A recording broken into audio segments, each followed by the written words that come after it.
దీనికి ఒక ఫార్ములా చెప్తాను మీకు. చూడండి, ఒక ఫ్యామిలీ స్ట్రాంగ్గా ఉండాలంటే, ఒక వెహికల్ వెళ్ళాలంటే మనకు టైర్స్ ఉన్నట్లు 4T రూల్ అనేది మనం వాడదాం. మొదటిది ఏమిటంటే ట్రూత్, నిజం అనేది ఉండాలి. అంటే చాలామంది పెళ్ళి ఏమంటారంటే 100 అబద్ధాలు అనేది ఒక వివాహం చేయమంటారు. కానీ వివాహం చేయగలుగుతారు, కానీ వారి యొక్క ఫ్యామిలీ లైఫ్ని మీరు నిలబెట్టలేరు. అబద్ధాలతోటి ఏది నిలబడేది. కనుక జ్ఞాపకం చేసుకోండి, నిజం అనేది ఎప్పుడైనా అది బయటకు వస్తుంది. కాబట్టి నిజం అనేది ఎప్పుడైనా తెలుసుకోవడానికి ఇద్దరి మధ్యలో ఏమున్నా కూడా వారి బాధ కాకుండా నిజాన్ని తెలుపుకోవాలి. రెండవది జ్ఞాపకం చేసుకోండి, ట్రస్ట్, నమ్మకం.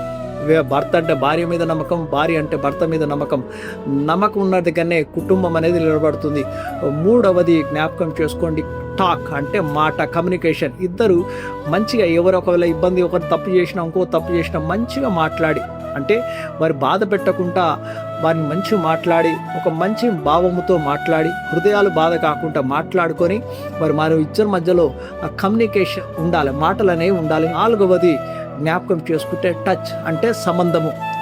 అంటే మీరు ఇరువురు కలిసి ఒక మంచి అన్యోన్యమైన ప్రేమ కలిగిన సంబంధం కలిగి ఉండాలి. కొత్తగా పెళ్ళి అయిన వారికి నేను ఒకప్పుడు మాట చెప్తాను, మీరు ఇరువురు ఎంత కొట్లాడుకున్నా ఇంట్లోకి వెళ్ళి మాత్రం బ్యాగ్ కట్టుకొని బయటకు పోకమ్మా అని చెప్తాను.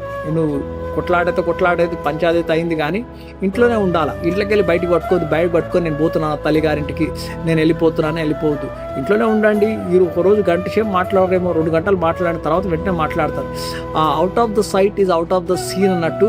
ఒకవేళ మీ కళ్ళకి వెళ్ళిపోతే చాలామంది వచ్చేస్తారు, అందుకొరకే వెళ్ళకండి. అలానే ఉండండి. మీరు సంసారం చేస్తున్నారు, ఇబ్బందులు కొట్లాట్లు ఉంటానే ఉంటాయి, కానీ వెళ్ళిపోకూడదని చెప్తుంటారు.